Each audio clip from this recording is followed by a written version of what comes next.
if you can find a way of enjoying the process rather than I must be able to lift this weight or that weight, if you just start to enjoy it and just start and give yourself permission to not be perfect. If you're not doing it every day or you're not achieving that goal that you set yourself, then maybe revisit what the goal should be. Because it is about enjoying the process. And when you start to enjoy it, then the other stuff kind of fades into the background. Welcome to the very first episode of the Choice Space podcast. I'm Dr. Lee David, and today we're diving into something we all wrestle with, why it can feel so hard to get things done, even the things we really care about.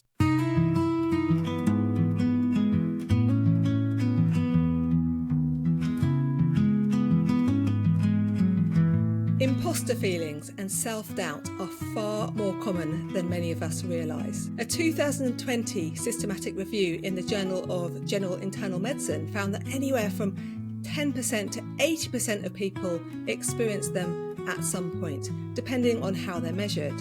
So if you've ever felt like a fraud or doubted your own achievements, you're definitely not alone. These feelings can affect anyone, and they often come alongside anxiety, low mood, or even lead to burnout. Now, we don't yet have definitive evidence on the best treatments, but early research suggests that CBT, which is already proven for anxiety and depression, can help challenge self-doubt and build confidence. And that matches what I see in practice, that imposter feelings and thoughts, they're not fixed, and with small shifts in how we respond, they can loosen our grip and we can move forward. So today I'm joined by Dr Nik Kendrew to explore this further. We'll look at what imposter feelings look like in real life and how we can meet them with understanding and practical steps. Nik is a GP who has a long-standing passion for medicine in the media.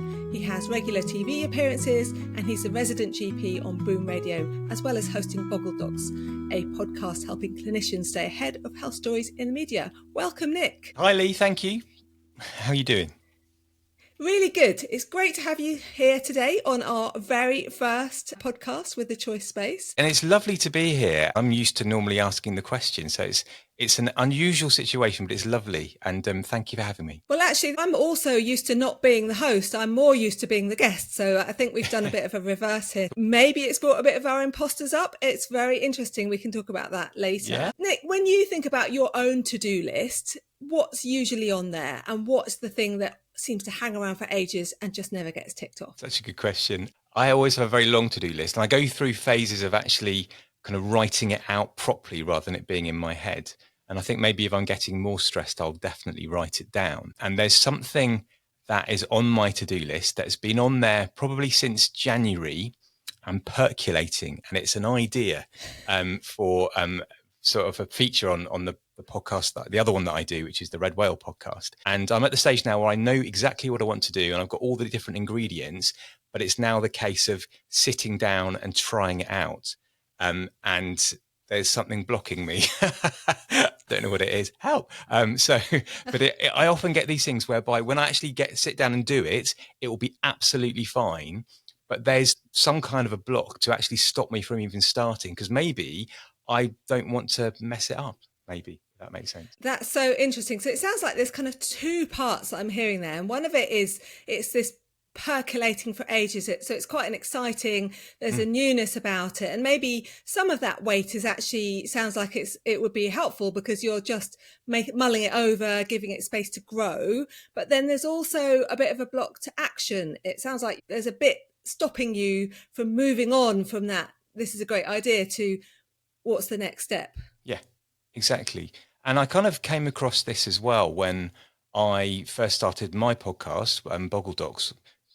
And I remember having kind of done all the groundwork, and then it came to approaching the launch date. And I remember the week leading up to the launch date, I was thinking, what am I doing? What on earth?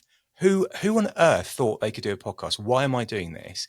And the only reason why I released the first episode was because I didn't want to let down my guest, because I felt that if they'd given me their time to record that episode, and if I didn't do it, then it would let them down. And so I released it, and it was really lovely, and lots of people liked it. So that was wonderful. But I wasn't expecting it, and I just got massive cold feet approaching the launch date. Well, I definitely can relate to that. And I think certainly starting this podcast myself, it's taken me quite a while to get to the point from having it as an idea percolating to being here, you and I recording this very first episode. And it's interesting to think about what are those blocks, and also what was the thing that sort of moved us on. So maybe we'll come back to think about those blocks a little bit later. But if we think about some of the more mundane things that are on your list, do you have boring mundane things that you also can't struggle, or do you bang them out really quickly and get them done easily? So it's interesting because I think I used to be a lot more organized than I am. When when I was kind of at school and in my late teens, and even to my early 20s, I would probably have been certainly perceived as being super organized, and I was more organized than I am now. And something, I don't know what happened, but in my kind of late 20s, something happened and I became less organized. I mean, I used to have, when I was living in a flat by myself, people would come around and they'd comment that it was like a show home kind of thing because I didn't want anybody to see a messy flat and a messy environment. And then something happened. Maybe it was one weekend, and I just thought, do you know what? I can't be doing this anymore. And I was just like, come round, and this is my flat as it is. And I remember a friend came around and went, "Oh, are you okay?" Because it's not quite as tidy as usual. But yeah, and it's just weird how sometimes you have these really, you set yourself these impossible standards, and it's exhausting to maintain them. And maybe I just thought, you know what? There's life is too short. There's more important things to do, and I just thought, well, it's good enough. And that's the thing. And I think I often speak to people because one of my roles is I'm a CBT therapist and I support professionals. And I think when we look back, there is often a turning point. And sometimes it feels like there's a mixture of different things that might be involved. When we are younger, I think we do have less to do. There are a fewer priorities, aren't there? There's a little bit less Yeah. pressure. Life is perhaps a little bit less complex. So maybe being a show home is like, that's one of the things you can put your energy into. And it might be not as many other work responsibilities and different projects and trying to juggle all this other stuff. And so actually, when life is simpler, you can get stuff done really quite well and push yourself quite hard to do it. And then when life gets more complicated, we just can't maintain that for everything. And we have to make choices and start letting stuff go because it's just not possible to fire on all cylinders on every single part of life. I mean, can you relate to that? 100%. And it's interesting because I've had CBT myself in the past. And one of the things that we talked about is the whole 80-20 principle. And it's coming down to basically being, good enough rather than everything having to be perfect. And I think sometimes I would very much avoid a task because I didn't want to get started because I just thought, oh, either I haven't got time to do it or I want to do it properly, and I wouldn't start it because I didn't, feel that it was the right time, or I'd procrastinate before I started something. And kind of what I've learned is sometimes it's just a case of even just looking at something, and I've employed the the Pomodoro. Is it Pomodoro? Yeah, the Pomodoro principle. When you literally just start a task, and you can buy timers, and you can like set yourself 15 minutes, 25 minutes, and you literally go, right, that's it, I'm going to start. And you give yourself that time, and then you reevaluate after 25 minutes, and then you decide, okay, this is going well, I'm going to do a bit more, or I'm going to stop now and then come back to it later. And for me, that's a really helpful tool to use, because it just gets you started. And for me, that's often the problem. I mean, at work, often, because the way that we work, in general practice, is we have a screen full of tasks to do, people to phone, people to see, and if it's on that list, I will do it. But I'm often a bit slower at getting around to doing admin kind of tasks like insurance reports and things like that. And I have a tray at work that I often look at and go, oh my goodness, how many hours of work's in there? And I'll kind of, when I come to do it, 9 times out of 10 is a pleasant surprise, and it will take me much less time than it is in my head. And I think so. What I've started to do with that is to just look at the reports and maybe have a quick look at the patient's notes and look in their notes first. So I've got a better idea of how long it will take me, rather than it just being catastrophizing all the time, but it's going to take me forever. And again, that helps me to prioritize it, but also to get started. Definitely. And there's a few things there that I think we could pull out that are really, really helpful tips. And one of them is just starting. I often talk about focusing on the process and not the outcome. When we Yes. think about the outcome, especially when it's a big long list of tasks that are boring, then our brain kind of catastrophizes and makes it into this huge, uncomfortable, boring, awful experience. And we spend a lot of time thinking about how horrible it's going to be to do it rather than just doing it. If we break it down into really micro steps, and the goal is not to even have a step that's really going to have a meaningful change in the outcome as much as a step that just starts. And those will add up over time because we're aiming for being able to be flexible and choose how we spend our time and not getting blocked by negative thoughts or worries or difficult feelings or catastrophizing about how bad something's going to be. So I think if we can break it down and make it small, and also just start, but also know that we can stop, that we're not going to have to start and keep going forever, that there is going to be an end point, even if we haven't finished. And we Yes. might have to sort of put the brakes on a part of ourselves, that perfectionist part. We might have to sort of boundary it and Yeah. say, yeah, thank you. It's great if I could do it all today, but Yeah. actually, I've also got other things to do. Mm. I completely agree. And what you just said about it's about the process, or embracing the process, and then that by doing that, that helps you to achieve the goal at the end of the day. But if you don't focus on achieving that goal, and for me, that was a really sort of powerful example of that. So I used to sort of train and really enjoy running, and did a couple of half marathons. And for me, that was brilliant for my physical health, but also my mental health. And then just before the pandemic, I went into fast AF at work, and that really kind of knocked my kind of confidence and my fitness for a while. And I wasn't in a place where I could sort of run any distance at all. I literally went from being able to pretty much, run a half marathon, having done all the training, to within 2 weeks, I could barely run a kilometre without stopping. It was really kind of difficult to go through that process. And the thing that got me back, and I did my first 10K. Remember it happening, to get to that 10K kind of distance again, was completely about avoiding the end goal. And I started listening on my fitness watch to Headspace, but they did a special running thing, and they got you counting, and it was just counting up to 10, and but repeating that. And by focusing on the counting and my steps and not the end goal, suddenly I found that I'd run 10 kilometers without even thinking about it. And it was such a wonderful feeling. And for me, that was such a kind of a eureka moment, thinking that is exactly what I should have been doing. And it felt so good, but in a different way. And I think that often, if you do, just distract yourself, but enjoy the process, then that can get you to the goal without even realizing it.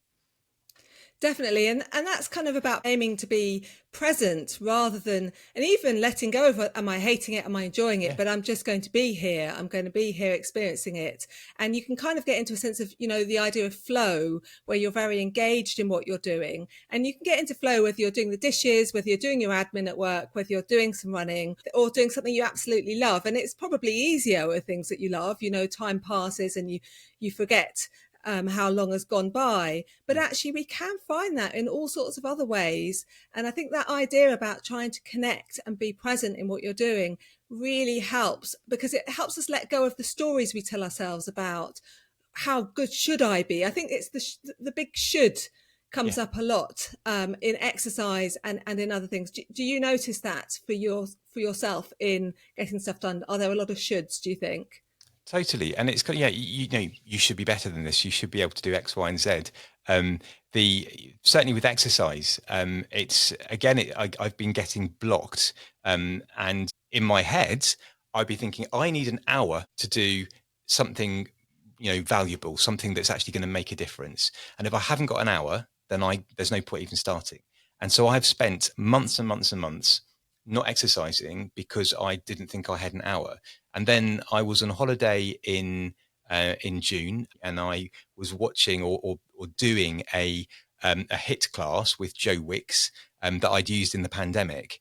And he says something in that he either said you only need to do 10 minutes or 20 minutes a day, but whatever he said, I remember thinking, oh, I can do that. I've got 10 minutes a day to do this, or 20 minutes a day. And so ever since that holiday in June, I have managed to do, maybe not every day, but certainly 3 or 4 times a week, at least a 20-minute cardio HIT class. And I feel so much better for it, physically and mentally. And for me, it just shows this all or nothing kind of regime that was in my head. And I think lots of people get this. And what's fascinating, it was only today actually that I saw on social media somebody talking about the fact this all or nothing culture with particularly with fitness and going to the gym, and that if you can find a way of enjoying the process rather than I must be able to lift this weight or that weight, then if you just start to enjoy it and just start and give yourself permission to not be perfect, or to not do enough time, or to fall off the wagon, as people call it. If you're not doing it every day, or you're not achieving that goal that you set yourself, then maybe revisit what the goal should be. Because it is about enjoying the process. And when you start to enjoy it, then the other stuff kind of fades into the background, doesn't it? Definitely. And sometimes it's about just doing it first, and then the enjoyment will come after, I Yeah. think, because it's through regularity that we start to get comfortable and it becomes easier over time. I mean, I think I would say I do exercise regularly, but it is very hard. And we do have this inner driver, maybe a bit of a critic, but also we can think of that critic as being a part that really wants to help us to get stuff done, really wants us to do exercise. So your part wanted you to exercise for an hour. And it sounds like, that's a part that really cares about your health and wants you to do exercise and wants you to be fit and look after yourself. So I think what's also helpful is to look at the values and the motivation behind what's that part seeking. And it sounds like that your inner mini me there, he wants you to be fit and active and look after yourself and make space in your day, not just doing a show home, not just working, prioritizing yourself alongside other things. So there's a whole load of things that it sounds like that part would value, but then he's becoming a bit sort of tough about it. And he's like, you have to do it this way, and a bit rigid. You should be doing an hour, otherwise it's not helpful. So he's got a good heart, but he's kind of coming at it with a slightly unhelpful kind of military or militant approach, which doesn't really allow for reality, which is, well, I haven't been doing that much for a while, and actually I'm really busy at the moment, or I'm injured and I'm coming back, or I'm tired. So I certainly have found I can get into a role with exercise where I'm doing it really regularly and it feels quite easy. And then something happens, I catch a cold from one of my kids, or I'm really busy and miss a few sessions. And all of a sudden it feels really hard, like I feel like I can't do it. It's impossible. I don't know how I was doing that before. I'm never going to be able to do it again. And I become a bit kind of catastrophic about, I'll never be able to exercise. And so I have to really quite sort of thoughtfully turn down the pressure and just do less than I really think I can do by a long way. So for me, it might be 10 to 15 minutes. I like to do a bit of resistance stuff at home. I've got some weights under my bed. I do some running. I might go for a walk with a little bit of jogging, or I might get the smallest, lightest weights out. And there's part of me going, they're too small. No, they're very, very small weights. Going to just get the pink ones out today. It's fine. Totally. With you on that. Yeah, definitely. And actually, I do it small. I do it for a short time. I ease off. I have longer rests in between, and then I build back up, and actually it becomes all right again. And so for me, that's been a real revelation. And I think maybe what we're saying is that micro goals and micro achievements are much better if you add them all together than just thinking, oh no, I'm not going to do it at all. And I think our mindset is programmed to this all or nothing culture, whereas actually it's a bit like the tortoise and the hare, isn't it? It's the tortoise that can win the race, and maybe we should be more tortoise than hare, perhaps. Yeah, definitely. What I sometimes find when I'm working with clinicians around managing self-doubt is that there is a sort of sense of imposter feelings, that there's a sense that I somehow need to prove I'm okay. And so I need to show up at my very best all the time. Otherwise, people are going to realize that actually I'm slightly faking it. I'm not as good as everyone thought I was. And in fact, everyone else is doing better than me. Do you think that's something that's quite a common feeling held by people that you're aware of? Absolutely. And I think, because we're often under the spotlight, and, patients might come in and ask us a question, and it's absolutely fine to say, I don't know, I'll find out. But I think particularly when you're training, you don't realize that. And you might kind of blag it for a bit and then you'd come unstuck. I've often found this when sort of doing things like teaching. And I've often felt to myself, I need to be the perfect clinician here because I'm going to be asked questions and I can't possibly get any of this wrong. And often when you do that kind of thing, you get feedback forms afterwards. And most of the feedback is really lovely. And every now and again, there'll be somebody that writes something like, "Oh, that was dreadful," or "Who do they think they are? They knew nothing." I will always focus on that one person. And in my head, I'm thinking, well, they clearly they saw right through me. They know exactly how awful I really am because that's what you believe inside. And it's really difficult sometimes to try and actually take a step back and go, actually, I do know stuff. I've done all the preparation, I've been reading all around, I've actually really enjoyed the process. But sometimes when you kind of are in that position and you get asked a question, you can kind of freeze in your brain and you think, oh my goodness, I've literally, and I've done this before, I've been on live television and I've been saying something and I've actually in my head thought, do you know what? I've got literally nothing to say at the end of this sentence and I'm meant to be explaining something. And thankfully, because I've done it, I've done a bit in the past, I could then say to my co-host or whatever, oh, and what do you think about this? But actually, what I was doing in my head was thinking, I literally have got nothing after this. I need some help. But obviously, you can't say that. So what can you do if you're in that experience? What are your strategies, Nick? How do you manage that? Because it sounds like a tough space to be in, where there's a sense of, whoa, I've it's almost like the fight, flight, freeze. It's because I think that they're going down the ladder of fear, and fight is the first one. We come out sort of fighting and getting a bit irritable. Then the urge is to run out the door, to escape from the studio and be running down the street. And then Yes. the freeze is rabbit in the headlights. I've got nothing left, and that's quite a tough moment, especially on camera. Yeah. It would be very stressful, I'm sure. How do you manage that? I think it's about being kind to yourself and about being able to take a breath. And do you know what? It's absolutely fine to say and be human about it and go, I'm gone blank now. Sorry, haha. um, and then hopefully there's somebody that can rescue you. But it is that pressure situation, and I think it always feels worse in your head. And I remember that particular occasion. I remember thinking that was seconds and seconds where I was drying up. But actually, I've watched it back, and it was literally about 2 seconds, and most other people didn't notice. Those close to me, only because I told them, were going, "Oh, I could kind of see what you meant." But you kind of have those coping strategies and those coping mechanisms. But I think it is about giving yourself that brain space and that time just to pause and think and to get yourself back on track. And I often will kind of write things down as well as a little pointer just to kind of sort of get myself back on track, just so I know where I'm going to go. Yeah, definitely. So certainly when I'm working with people, when I think it's worth thinking about the kind of the curve of emotions, a curve where it goes up and then comes back down again. And when emotions are very high, and it doesn't actually matter what the emotion is, if you're very anxious and kind of hitting overwhelm, for example, in that scenario, then becomes harder to think clearly at that moment. Because we're really gone into threat brain. Our threat brain is woken up and it's taking over. And that isn't the part of the brain where we have all our verbal information, where we have our knowledge, where we've remembered our lines, where we're able to draw on all of our experience. That's still there, but it's like having two monitors and one of them's gone a bit quieter. So our prefrontal cortex, where all of our knowledge and experience is housed, just gets turned down for a temporary moment because the threat brain in the amygdala has just woken up and gone, this is risky. Yes. So actually that pause is incredibly important, because if we try and sorted out by thinking too early. We're still in threat, so actually our thinking is not the best.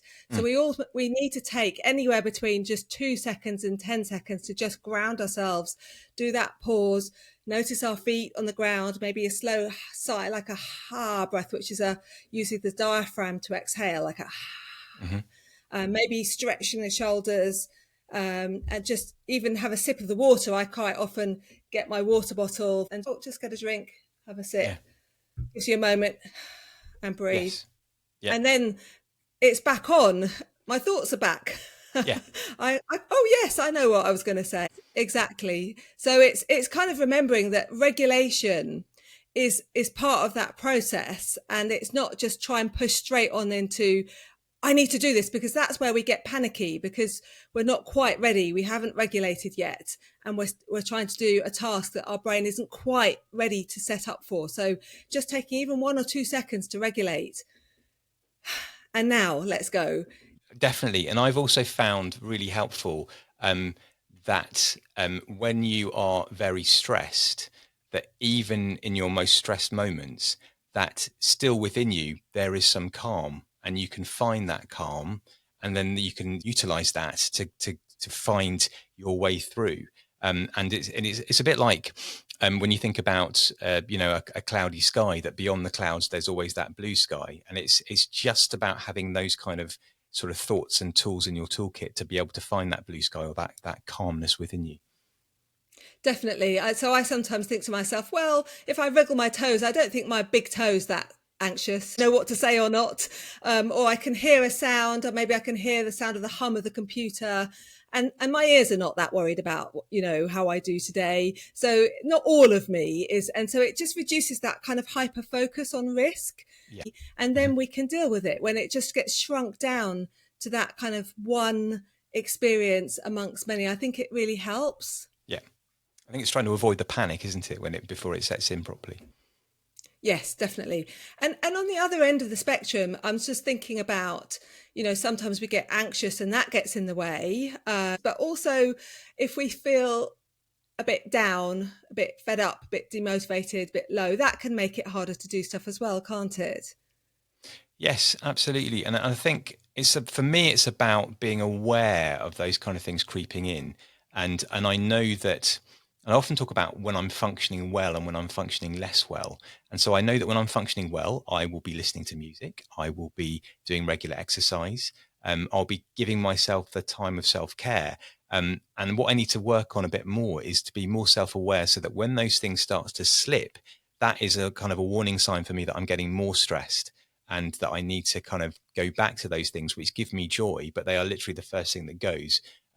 So if I stop exercising, or if I stop listening to music, and often I like to listen to the radio in the car on the way to work, but I know that if I'm really stressed, I can't cope with that, and I have to turn it off and be silent.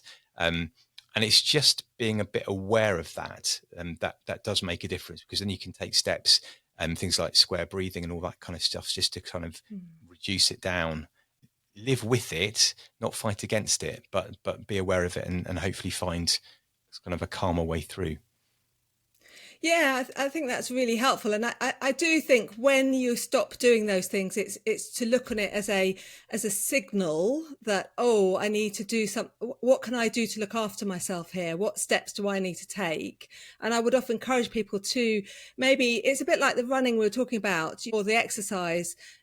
Maybe listening to the fast-paced thing in the car is like doing an hour of exercise, but you don't necessarily want to stop and just sit down on the sofa. And so I wonder if, with that example, is there anything in between for you that kind of bridges between what you do when you're completely well versus what you might do if you're a bit under the weather, a bit tired, a bit demoralized, maybe you've had a couple of things that have been difficult, and you're wanting to do nice to make sure you're not stopping, but you're flexing Yeah. according to your feelings? I think for me, it's things that bring me joy that maybe I don't do as much of. Uh, and again, it's about going back to what we were talking about before, this kind of all or nothing thing. I love reading. I love reading sort of particularly fiction books, and I love getting into them. But I don't read very much, because in my head, it's kind of like I haven't got the time to finish that book. Whereas again, it's this whole micro bit, in that if I do a little bit every day, a few pages every day, then eventually I will read that book, and then I'll, and it's always a massive sense of achievement. And again, it's about just starting, um, and then being on that path. And so, yeah, that is another thing that I need to be more aware of, and it is a very doable thing, but it just slips off the radar, doesn't it? It does. It does. Do you find that you feel better if you have silence in the car when you're a bit stressed? Does that sort of settle you? Is that actually like an act of self-care, or do you get stuck in worries when you're driving? I'm just imagining your commute. Well, do you know, so it's the commute now is half an hour. And for me, that's because I used to have a 15-minute commute. And actually, the half an hour one is better because it helps me to decompress, certainly on the way home. But driving in, breakfast radio, as much as I love it in the right frame of mind, it can be too much sometimes. And so what I tend to do, which is, it's lovely that you've said about the worry, because it actually makes me feel better now, because I don't tend to worry if I turn the radio off. What I'm doing is either I'm doing something like square breathing, or I'm driving along thinking, okay, let's notice everything that is green or blue or red or different colors, just to take my mind off it and focus in a different way on my journey, just in a way just to distract me from the fact that what I'm heading towards maybe isn't the most relaxing way to spend a day. Yes, and it seems to help me at least get through the door of work and get through the day in many ways. But it does often feel like it's a work in progress. But I think that's the key for me. It's so interesting what you say there, Nick, because it's really about how does this function in my life? It's not about, is this a good, inherently good or bad activity?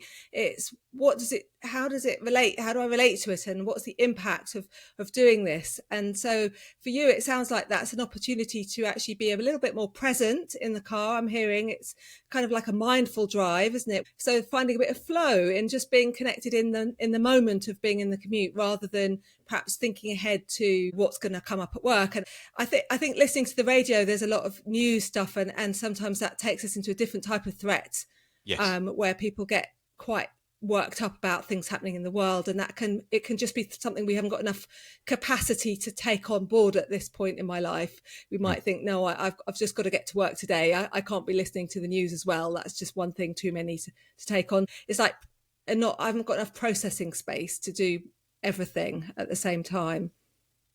Yeah, and I think kind of keying into that, I think maybe in a way what I've channeled, because I do feel often overloaded, and particularly if there's bad news going on, and so some of the work that I've been doing, such as with the Red Whale podcast, and the way that in my head we kind of constructed that was to help clinicians in primary care through a difficult day at work.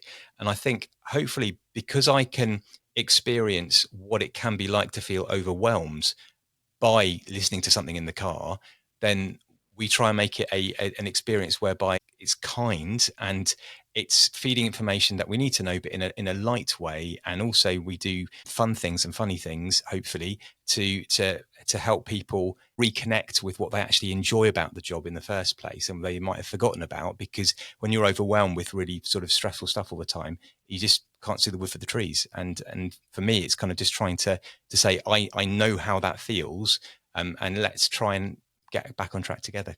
Yeah, one of the tenets of self-compassion, which is really good for managing stressful situations, is shared common humanity. It's about feeling connected to other people who may be going through. Have you found that what I'm going through, I'm not alone. I'm not the only person who's stressed. I'm not the only person who sometimes feels overwhelmed. And I think that really helps to counter some of those imposter voices, or the perfectionist voice. It allows us to be a bit more real and a bit more accepting when we remember that actually there are so many other people struggling with the same sorts of things that we are. Do you find that?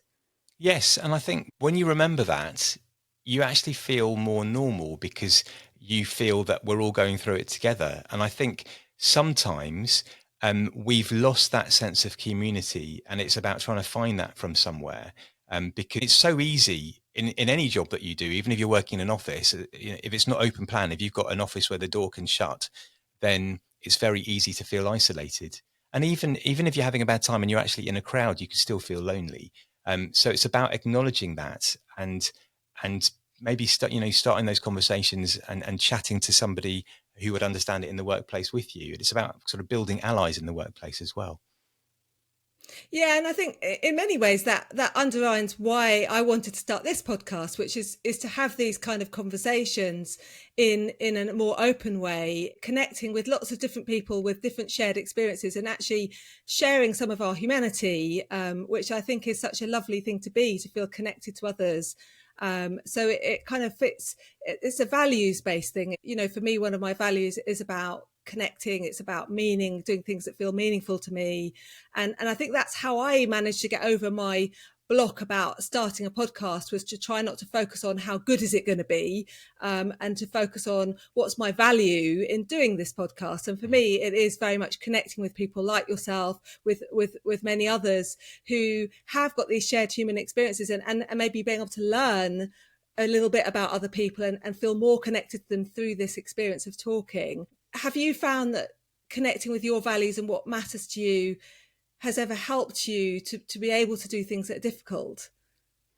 Yes, and I think in many ways, because when I first launched my podcast in the pandemic, and really for me it was like a sort of lockdown project, because I was living by myself in the pandemic, and I needed to do something. And also, again, it was a feeling of, how do you connect with people who may be going through a difficult time as well, but without talking about the really obvious elephant in the room, which is the COVID pandemic. And so that's when I thought, well, actually, my interests, my big interests throughout all of my career, has been sort of medicine in the media, and how we can sort of utilize that for good, to help both the public and also clinicians to get good information out there. And so for me, it was about looking at the media, talking about stuff that wasn't COVID, about the big dramas, the big documentaries that were out there that might drive patients in to see their doctor, or their other primary care clinician, and I found it really, really interesting, and I had some amazing conversations with people, and I really miss doing it. And again, I want to get back to it, and there is a bit of a block there because I'm very busy at the moment. But I will, and I promise myself that I will get back to this because I love it so much.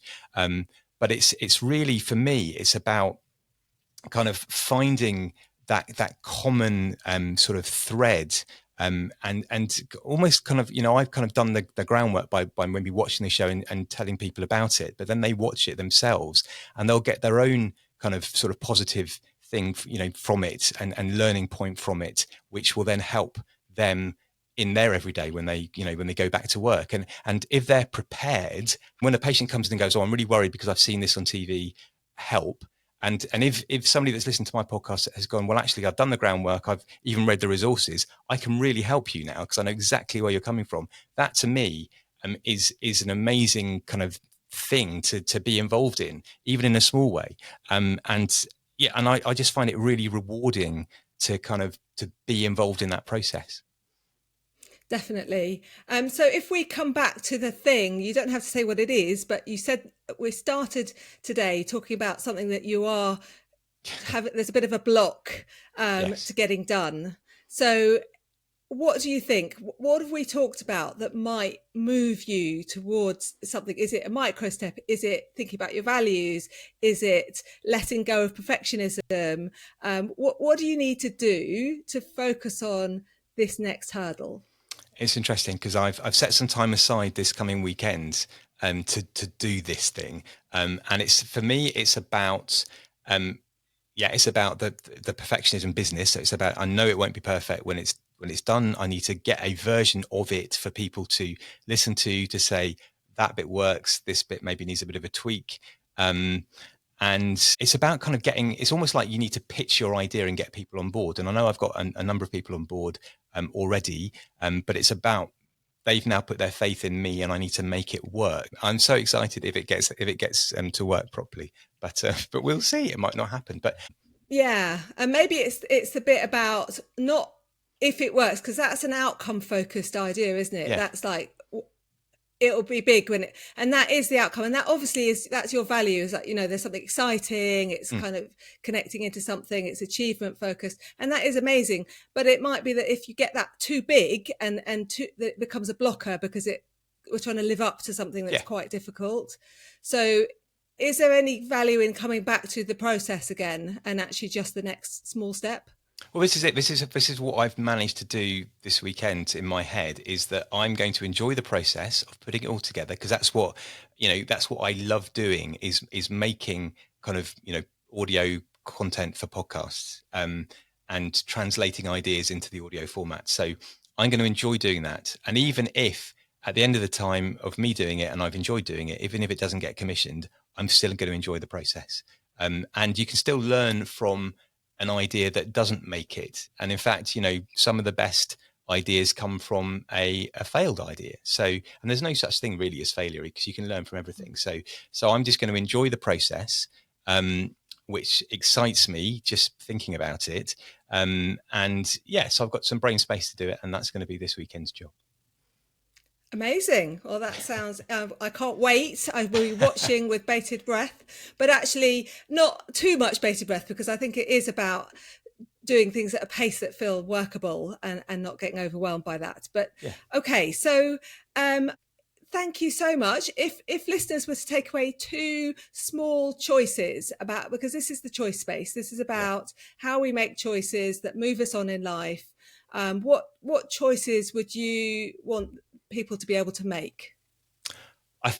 From my experience, I think it's the choice of just starting something, because you can either choose to start it or choose to kind of let it linger and not do anything with it. And so it's to find this way of choosing to start, because then you kind of, by doing that, by choosing the starting process, then you then get to see what else needs to be done.